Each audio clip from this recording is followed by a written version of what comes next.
തുർക്കിയിൽ പുരാവസ്തു ഗവേഷകർ യേശുവിന്റെ അപൂർവ ചിത്രവും ലിഖിതവും പതിപ്പിച്ച കാർബണൈസ്ഡ് അപ്പങ്ങൾ കണ്ടെത്തി.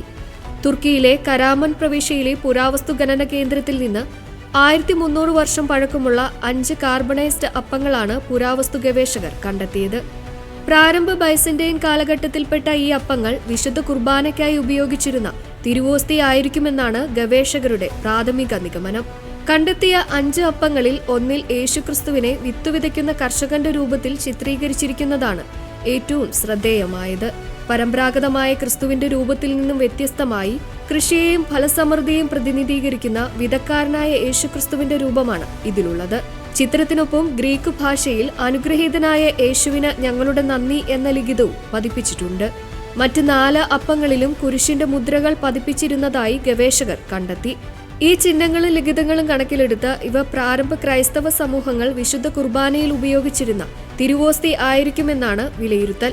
എന്നാൽ ഇത് സംബന്ധിച്ച കൂടുതൽ ശാസ്ത്രീയ പരിശോധനകൾ ഇപ്പോഴും പുരോഗമിക്കുകയാണ്. തീപിടുത്തത്തെ തുടർന്ന് അപ്പങ്ങൾ കാർബണൈസ് ചെയ്യപ്പെട്ടതും പിന്നീട് ഓക്സിജൻ കുറവുള്ള അന്തരീക്ഷത്തിൽ മണ്ണിനടിയിൽ സംരക്ഷിക്കപ്പെട്ടതുമാണ് അവ ഇത്രയും നൂറ്റാണ്ടുകൾക്കിപ്പുറവും രൂപഭംഗി നഷ്ടപ്പെടാതെ നിലനിൽക്കാൻ കാരണമായത്.